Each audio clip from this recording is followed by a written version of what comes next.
All right, another day, another lab breakdown.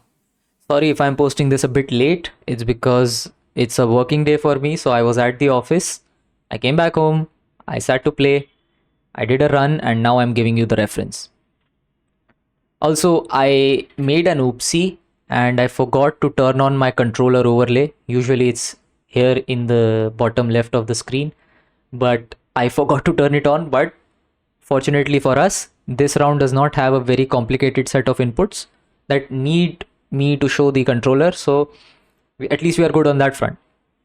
But I will be explaining the basics. It doesn't mean that this round will be easy, especially if you are at a lower star car like I am.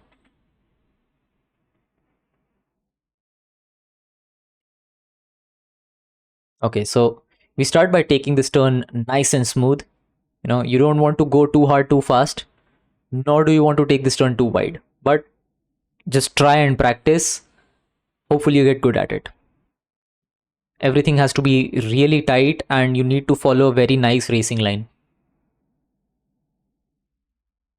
Now, whenever this track comes up in GP, I get a lot of questions about this particular ramp. Like, how do I get two barrels consistently off this ramp? So, the trick to that is you need to be at a proper angle before taking this jump. Once you are at a proper angle, you need to ensure that you are taking this barrel roll as high as possible, right? You don't want to be too much to the right, as in like you don't want to be off the ramp, but you want to take it as high as possible, like right on the edge or as close to the edge as possible.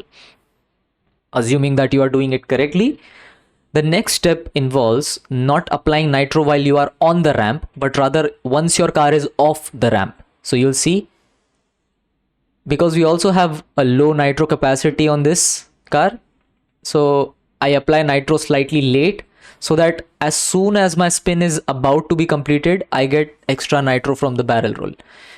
Now, what's the biggest drawback of applying nitro too early for this ramp, especially with this car, is that by the time I finish doing this barrel roll, I will be running out of nitro and I will be wasting crucial seconds trying to apply nitro again while I am in air, and as a result I will not be able to accelerate as quickly.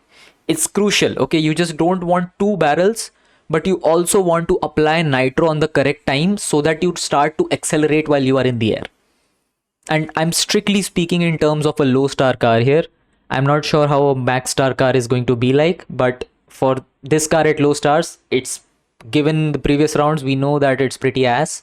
So we need to ensure that we are applying nitro correctly and just making the best out of everything we have here. Now I follow a really nice and tidy racing line, applying nitro. I do some micro drifts here, like while I'm going in a straight line, I just apply the brake button like once or twice to gain some nitro for the upcoming jump. Like this. Now, the same thing as the previous ramp, you want to take it as high as possible, like right around this angle. But the trick with this ramp is that it's a bit more inconsistent with giving you two barrel rolls. Even if you get a single barrel roll, do not quit the race. It's not mandatory to get two barrel rolls on this jump. I was lucky here, so I got it in my practice run.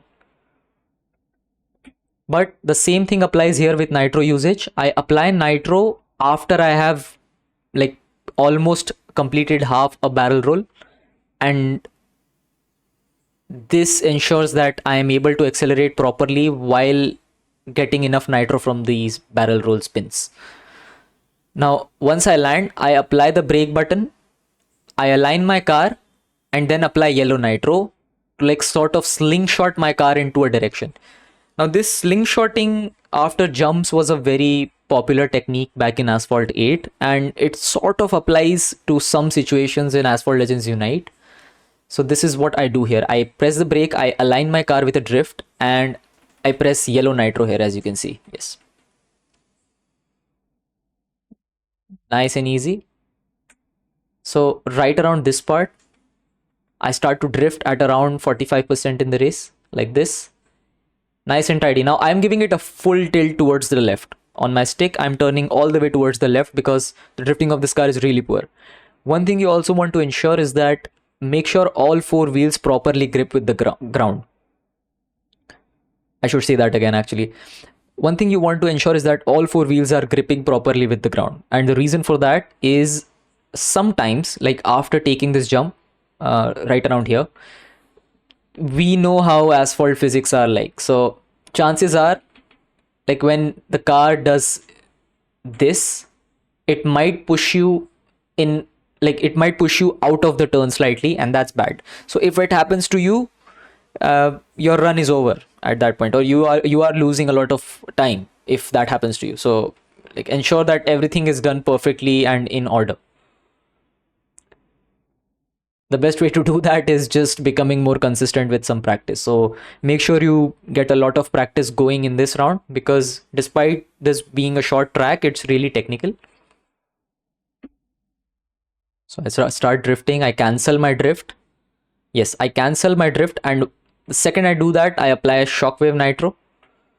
Now you need to be careful, and you don't want to hit this part, because like the hitbox of this wall, actually it applies to a lot of turns in Buenos Aires, but the hitbox of this wall is like really wide, so it might, like you might clip into it and it will throw your car off the track, and you might end up hitting this wall, and just the run will be over at that point. That's bad. So make sure that you are following a nice racing line, just like I am here. Take the nitro bottle here, start drifting again, cancel drift, apply orange nitro, steering my car. So I will use this bit of the track as a reference point, like I did on Greenland, and right around here I start to drift. Again, I'm giving my car a full tilt towards the left. This will work consistently no matter what. I apply all of my nitro here, start to drift again, cancel drift, take the nitro bottle, wait for a second, and apply shockwave. So I will get a perfect run here, like that, and I'm able to accelerate to almost full speed. This could have been a 35.9-ish time, but for our purpose, this will do just fine. So yeah. Right, so that's the run. Practice hard, and I hope you win the key. That's about it. See ya.